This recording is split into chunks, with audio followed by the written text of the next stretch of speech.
एक समय पहले की बात है। एक गांव में दो सहेलियां रहती थीं, राधा और शालिनी। शालिनी बहुत ही सुंदर थी। इस वजह से उसका विवाह एक अमीर घर में हो गया और राधा थोड़ी कम सुंदर थी और कम पढ़ी लिखी थी। इस वजह से उसका विवाह एक लोहार के साथ हुआ। तुम ठीक से देखती नहीं हो क्या? सारा घर गंदा पड़ा है और तुम यहाँ आंगन में झाड़ू भी नहीं लगा रही हो, बस इधर उधर टहल रही हो। मालकिन, श्यामा के जैसा ऐसा जुल्म मत कीजिएगा। मैं यहाँ से सफाई करने के बाद सारा घर साफ कर दूंगी। क्षमा कर दीजिए मालकिन। हाँ हाँ, आ ही गई ना अपनी औकात पर। तुम नौकरों के सिर पर अगर मैं ना रहूं तो तुम लोग तो सिर के ऊपर से ही गुजर जाओगे। ज्यादा चालाकी मत दिखाओ। अभी के अभी ये आम इंसाफ करो और उसके बाद घर के अंदर से भी पूरी सफाई कर देना, समझी? एक पल की भी देर नहीं होनी चाहिए। शालिनी को अपनी खूबसूरती पर बहुत घमंड था और वह धनवान भी थी, इसलिए उसका घमंड और भी अलग स्तर पर था। इधर दूसरी तरफ राधा की दीवारों से भी गरीबी झलक रही है। एक तरफ घमंडी और धनवान सहेली है और दूसरी तरफ गरीब लेकिन खुश स्वभाव और अच्छे आचरण वाली सहेली है। सुनिए जी, आज खाने के लिए बस एक ही रोटी है, आपके लिए बना दी है। आप जल्दी से खा लें और अपने काम के लिए निकल जाएं। बाजार देर से पहुंचे तो आपके हथियार बिक नहीं पाएंगे। क्या सिर्फ एक रोटी? अरे, अगर वो रोटी भी मैं खा लूंगा तो तुम क्या खाओगी? ना, मुझे भूख नहीं है। रोटी तुम खा लो, मैं बाजार में जो कुछ कमाऊंगा वहां से खा लूंगा। आशा है आज कुछ ना कुछ तो बिक ही जाएगा। इतना कहकर मोहन बाजार की ओर निकल जाता है और राधा आंखों में आंसू लिए उसे दूर तक देखती रहती है ऊपर वाले, आज मेरा पति घर से कुछ खाए बिना ही चला गया है। बस इतनी कृपा कर देना कि आज मेरे पति के कुछ हथियार बिक जाएं, ताकि वो और मैं पेट भरकर खाना तो खा सके। राधा और शालिनी दोनों के घर करीब करीब ही थे। यही वजह थी कि शालिनी जब भी कभी राधा के घर के सामने से गुजरती तो उसका मजाक बनाना कभी नहीं भूलती। आज भी जब शालिनी राधा के घर के पास से गुजरी तो उसने वही घमंड भरा व्यवहार दिखाया। अरे, ये तो शालिनी आ रही है। आज भी लगता है आकर चार बातें सुनाकर ही जाएगी, मगर घर में तो कुछ भी नहीं है। मैं मेहमान नवाजी के लिए क्या पेश करूंगी? अरे, कितनी गंदी जगह रहती हो तुम। तौबा तौबा, यहाँ आना भी किसी सजा से कम नहीं है। कैसे रह लेती हो तुम यहाँ? टूटी फूटी झोपड़ी और ऊपर से गाय के गोबर की बदबू। उफ तौबा, मैं तो एक पल भी यहाँ ना रहूं। वो ये बात तो सही है, ये जगह तुम्हारे लायक नहीं है। यहाँ तो बस हम गरीब ही रह सकते हैं। तुम खड़ी क्यों हो? आओ बैठो। उफ राधा, नहीं, यहाँ तो तुम्हारी बदबू में सांस लेना भी मुश्किल है। कोई यहाँ बैठ सकता है क्या? ऊपर से ये टूटी फूटी झोपड़ी। उफ तौबा, हम दोनों एक साथ पल्ले बड़े थे और आज देखो, कहाँ तुम्हारा भाग्य और कहाँ मेरा। हाँ, सब किस्मत का खेल है। अब ऊपर वाले ने मेरे भाग्य में जो भी लिखा है उसे काटना तो पड़ेगा ही। उफ तौबा, तुम तो शुरू से ही गंवार थी, तभी तो ये सब तुम्हारे साथ हुआ। अच्छा, इन सब बातों को छोड़ो। मैं यहाँ किसी काम से आई थी। वो ना मैं माँ बनने वाली हूँ तो मुझे एक नौकरानी की जरूरत है। क्या तुम मेरे घर में काम करोगी? मैं तुम्हें अच्छी पगार दूंगी। ये तो बहुत अच्छी खबर है। मैं भी माँ बनने वाली हूँ। ठीक है शालिनी, तुम्हें अगर काम में मदद की जरूरत होगी तो मैं अपने पति से पूछकर तुम्हें बता दूंगी।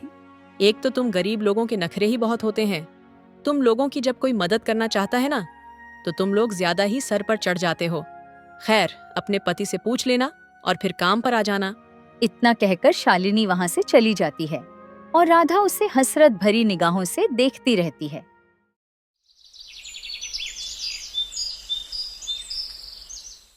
शाम को जब मोहन घर आता है तो राधा अपने पति को बताती है। सुनिए जी, आपसे कुछ महत्वपूर्ण विषय पर बात करनी थी। आज शालिनी, मेरी सहेली, हमारे घर आई थी। अच्छा, कौन सी? वही तुम्हारी अमीर सहेली जो इस गांव के कलेक्टर की पत्नी है। तुम उसी की बात कर रही हो ना, जिसके आगे पूरा गांव सिर झुकाकर चलता है। हाँ, वही। दरअसल बात ये है कि वो आज हमारे घर किसी काम से आई थी। क्या बात कर रहे हो? हम जैसे गरीब लोगों के घर अमीरों को क्या काम पर जाना है? वो चाहती है कि मैं उसके घर काम करूं, जैसे झाड़ू पोछा बर्तन। कह रही थी कि बहुत अच्छी पगार भी दूंगी। सुनिए ना जी, मैं क्या कहती हूँ। आप कहो तो मैं अगर अपनी सहेली के घर काम कर लूंगी तो आपके हाथ बटा लूंगी और कुछ पैसे आ जाएंगे। घर में तो हम भी अच्छा खाना खा सकेंगे। राधा, अब तुम दूसरों के घरों में काम करोगी? क्या मैं सच में मर गया हूँ? मेरे जीते जी तुम्हें किसी के सामने हाथ फैलाने की जरूरत नहीं है। तुम जानती हो वो सहेली हर पल तुम्हें नीचा दिखाती है, ताना मारती है, तुम्हारे दुख पर हंसती है। जरा सोचो उसके घर में तुम्हारे साथ क्या क्या करेगी। हर कदम पर अपमान, हर बात पर जिल्लत। मैं ये सहन नहीं कर सकता। नहीं जी, आप ऐसा मत सोचिए। मेरी सहेली ऐसी नहीं है। वो मेरी मदद करना चाहती है। उसने खुद कहा है कि वह अच्छी पगार देगी। अगर मैं उसके घर काम कर लूँगी तो आपके हाथ भी बट जाएंगे और घर की हालत भी थोड़ी संभल जाएगी। मैं किसी के आगे झुकने नहीं जा रही, बस अपने घर के लिए कर रही हूँ। ठीक है राधा, अगर तुम्हारा मन यही कहता है तो मैं मना नहीं करूंगा। अगर वह सच में मदद करना चाहती है और तुम्हें सम्मान के साथ रखेगी तो तुम वहां काम कर सकती हो। लेकिन एक बात याद रखना, अपना मान सम्मान सबसे ऊपर है। अगर जरा भी अपमान हुआ तो तुरंत वापस आ जाना। सुबह जब हुई तो राधा शालिनी के घर काम करने के लिए पहुंची। पहले ही दिन से शालिनी उसके साथ बहुत बुरा सलूक करने लगी। आओ आओ, मैं तुम्हारा ही इंतजार कर रही थी। मुझे मालूम था तुम्हारा पति जब अच्छी पगार की बात सुनेगा तो तुम्हें किसी के घर नौकरानी बनने से नहीं रोकेगा। मजाक कर रही हूँ। ऐसी कोई बात नहीं है। मैं तो तुम्हारी मदद करने के लिए आई हूँ। तुम मुझे काम बता दो, क्या क्या काम करना है। शालिनी सारा दिन उससे काम करवाती रही। पूरा घर साफ करवाया, आंगन साफ करवाया और फिर उस पर चिल्लाने लगी। तुम अभी तक बस आंगन की सफाई में ही लगी हो। घर के सारे कमरों की सफाई तो तुमने की ही नहीं है। देखो राधा, जरा दिमाग में साफ रखो।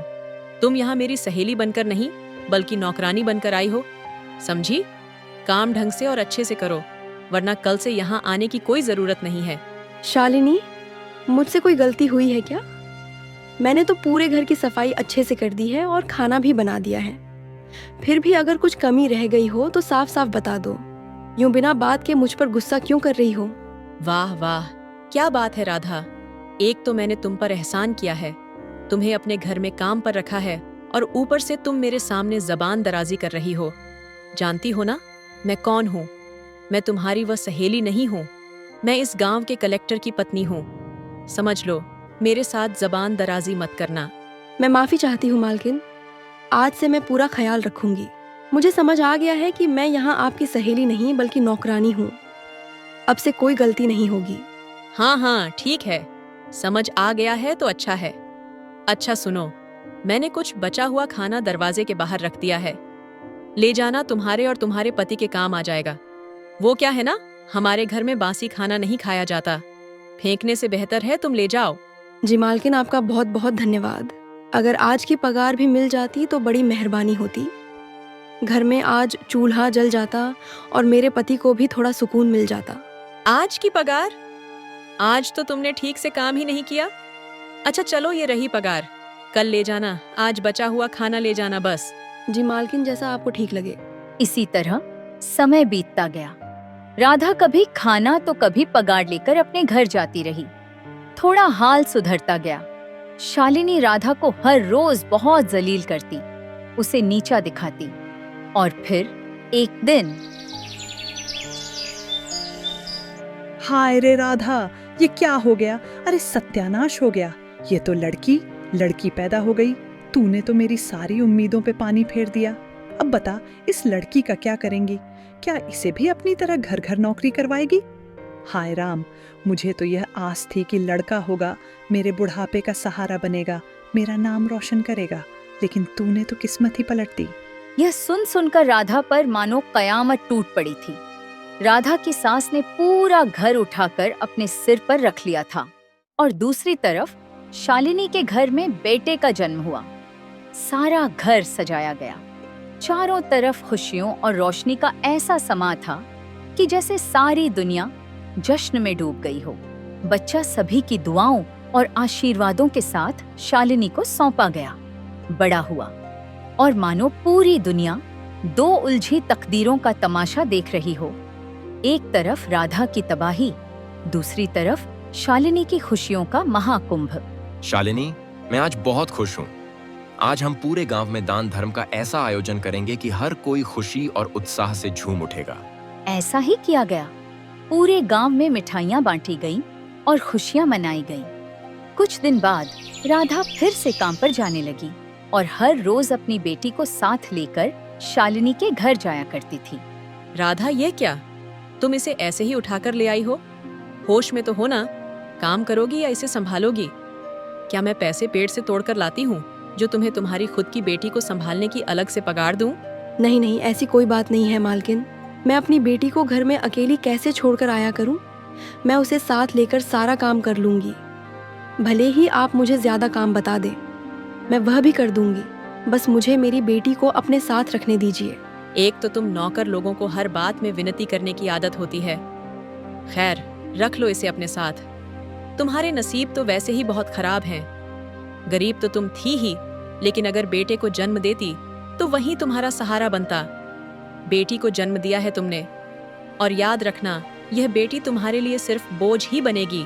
नहीं मालकिन, ऐसा मत बोलिए। मैं आपके आगे हाथ जोड़ती हूँ मालकिन।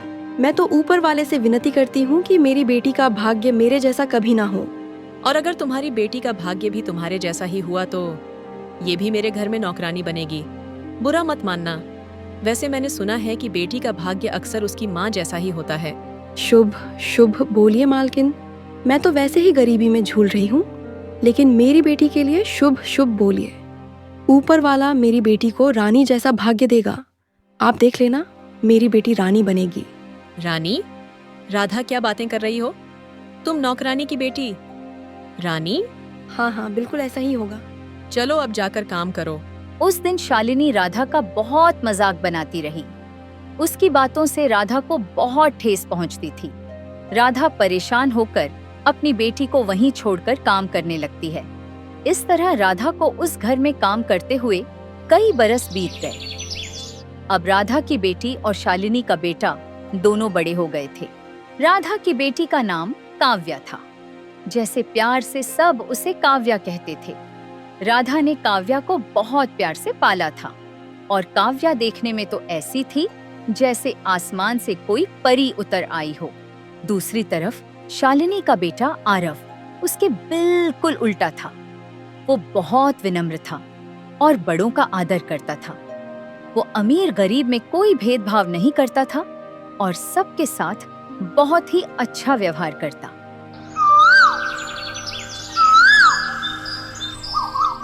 काव्या, मेरी बात तो सुनो। मैंने ऐसा क्या कह दिया है? तुम क्यों इतनी नाराज हो रही हो? आरव, यह बात मुमकिन नहीं है। तुम्हारी मम्मी हमारे विवाह के लिए कभी नहीं मानेंगी। तुम तो जानते हो, मेरी मम्मी आप लोगों के घर में काम करती हैं। तुम्हारी मम्मी कभी भी एक नौकरानी की बेटी के लिए नहीं मानेंगी। यही बात सबसे अच्छा है। इसे यहीं खत्म कर दो। काव्या, क्या हो गया है? बात खत्म कर दूंगा मतलब? मैं तुमसे ही विवाह करूंगा। और मेरी माँ क्या सोचती है और उन्होंने कैसे ऐतराज करना है, वो सब मुझ पर छोड़ दो। तुम चिंता मत करो। मैं आज ही अपनी माँ से तुम्हारे और मेरे विवाह की बात करूंगा। ये सब इतना आसान नहीं है आरव कि तुम बात करो तो वो मान जाएंगे। मगर ठीक है, अगर तुम्हारी जिद है तो तुम बात करके देखो। आसान तो नहीं है, मैं जानता हूँ, लेकिन बात तो करनी ही पड़ेगी ना। मुझे आशा है वह मेरी खुशी के आगे सब भूल जाएंगी। और तुम्हारी माँ तो इनकी दोस्त रह चुकी है ना, तो वह मना नहीं करेंगी। दोस्त का तो अब पता नहीं, लेकिन नौकरानी रह चुकी है। इसलिए सोच समझकर तुम जब यह बात अपनी माँ से करोगे तो वो मुझे नुकसान पहुंचाने की जरूर कोशिश करेंगी। अरे ऐसा कुछ नहीं होगा। तुम क्यों चिंता करती हो? मैं हूं ना, मैं सब संभाल लूंगा। काव्या और आरव के बीच यही तय हुआ कि आरव अपनी माँ से बात करेगा। शाम हुई। आरव घर पहुंचा और सीधे अपनी माँ से बात करने के लिए उनके कमरे में चला गया। माँ, मैं आज आपसे कुछ बहुत ही बड़े विषय पर बात करने आया हूँ। माँ, दरअसल बात यह है कि मुझे एक लड़की पसंद है। मैं उससे विवाह करना चाहता हूँ। लड़की पसंद है? हाँ, मुझे अपने बेटे का पता है। मेरे बेटे ने किसी अच्छे, अमीर और हमारे मेहरारू खानदान की लड़की ही पसंद की होगी। वैसे तो कोई आम सी लड़की मेरे बेटे को पसंद आ ही नहीं सकती। माँ वो कोई आम सी लड़की नहीं है, बहुत सुंदर है, पढ़ी लिखी और सुलझी हुई लड़की है। अच्छा अच्छा, जिसकी इतनी तारीफ हो रही है, आखिर वो है कौन? बताओ तो जरा, मैं भी देखना चाहती हूँ। माँ, मैं काव्या की बात कर रहा हूँ, राधा मासी की बेटी, जो आपकी सहेली है, उनकी बेटी। आरव, तुम होश में तो हो ना? एक नौकरानी की बेटी को तुम इस घर की बहू बनाना चाहते हो? ऐसा कभी नहीं हो सकता, मेरे मरने के बाद भी नहीं। ये ख्याल अपने जहन से निकाल दो। माँ, वो मुझे पसंद है, मैं उससे विवाह करना चाहता हूँ। और एक बात आप गांठ बांध कर रख लीजिए, मैं विवाह सिर्फ काव्या से ही करूंगा, वरना किसी से भी नहीं। होश में आओ आरव, तुम्हारे पिताजी भी इस बात के लिए कभी नहीं मानेंगे। क्यों जिद कर रहे हो? ये मुमकिन नहीं है। सब मुमकिन है माँ, जब मैं राजी हूँ तो आपको क्या मसला है? मैं तुम्हारी माँ हूँ, मैं जानती हूँ वो लड़की तुम्हारे लिए सही नहीं है। वो अच्छे चरित्र की मालिक नहीं है, उसे भूल जाओ। अच्छे चरित्र की मालिक नहीं है माँ, यह आप किस आधार पर कह रही हैं? मैं उसे आपसे ज्यादा अच्छी तरह जानता हूँ, वो बहुत अच्छी है। बस बात यह है कि वो आपके स्टेटस की नहीं है, बस उसमें आपको यही एक बुराई नजर आती है। अरे, ये लड़का हमें डुबो कर ही मानेगा क्या? तुम्हें बात समझ में नहीं आ रही है। वो लड़की इस घर की बहू नहीं बन सकती। मैं किसी भी कीमत पर एक नौकरानी की बेटी को इस घर की बहू बनाकर नहीं लाऊंगी। तो ये आपका आखिरी फैसला है माँ? आप मुझसे हाथ धो बैठेंगी? आप क्यों नहीं समझ रही हैं? मुझे अब इस बारे में कोई बात नहीं करनी। तुमने अगर अब इस पर कोई बात की तो तुम मेरा मरा हुआ मुंह देखोगे। यह सब सुनकर आरव चुपचाप यहाँ से चला जाता है। उसके दिल में भारी निराशा थी और अब उसे पूरा यकीन हो गया था कि उसकी माँ इस रिश्ते के लिए कभी सहमत नहीं होंगी।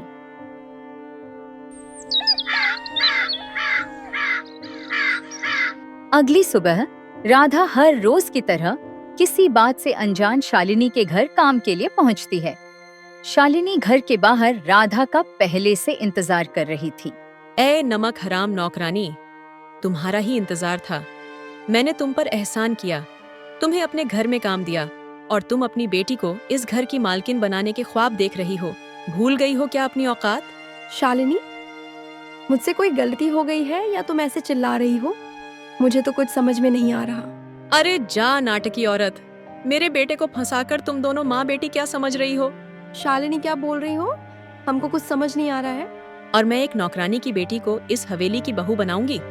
जाओ और जाकर अपनी बेटी से कह देना कि अपनी औकात मत भूलो। वो मेरी दी हुई रोटी के टुकड़ों पर पली है। वो इस घर की नौकरानी की बेटी है, इस घर की बहू नहीं बन सकती, समझी? तौबा तौबा शालिनी, आज तक मैं तुम्हारे सारे अपमान सहती रही, लेकिन आज तुम अपने अहंकार में सब कुछ भूल बैठी हो। शालिनी, इतना घमंड अच्छा नहीं होता। वे दोनों एक दूसरे को पसंद करते हैं, ये बात तुम मुझे बता रही हो? मुझे तो इस बात का जरा भी ज्ञान नहीं था। अरे नाटकी माँ बेटी, तुम अच्छी तरह जानती हो यहाँ नाटक कर रही हो। मुझे ज्ञान नहीं था तो अब हो गया है।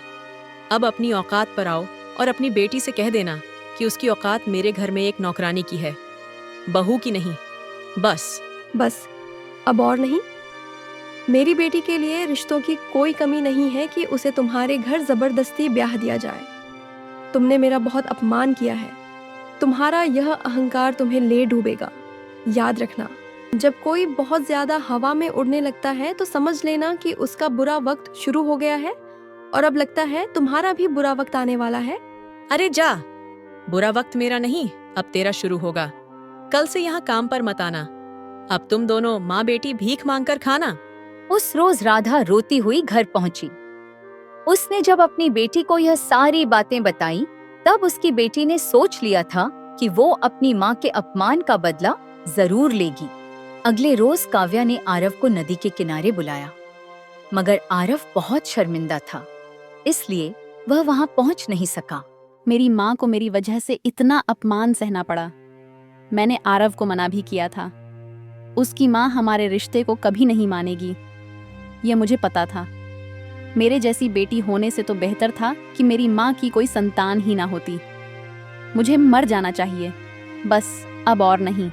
काव्या अभी खुद से ही बातें कर रही थी। उसी समय इत्तेफाक से उस राज्य का राजकुमार वीरेंद्र जंगल में शिकार के लिए निकला हुआ था। वह अकेला ही जंगल में घूम रहा था। शिकार की तलाश करते हुए जब वह नदी के किनारे पहुंचा तो उसकी नजर काव्या पर पड़ी और वह वहीं रुक गया। इतनी सुंदर और इतनी उदास लड़की, अरे रुको, मेरी बात सुनो, पानी में मत कूदो, डरो मत। मैं इस राज्य के राजा देवेंद्र का पुत्र हूं। जो भी दुख है मुझे बताओ, मैं वादा करता हूं तुम्हें कोई नुकसान नहीं होने दूंगा।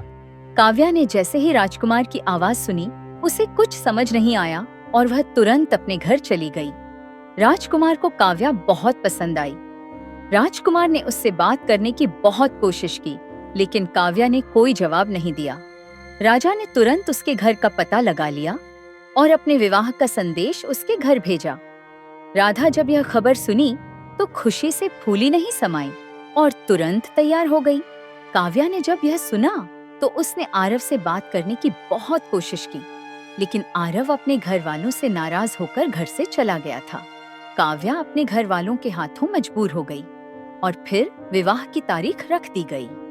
इधर जब आरव को यह बात पता चली तो वह नशे में हो गया और घर में मारपीट करने लगा। जैसे जैसे खुद को तबाह कर रहा था, करता रहा। अब शालिनी का घमंड धूल में मिल गया।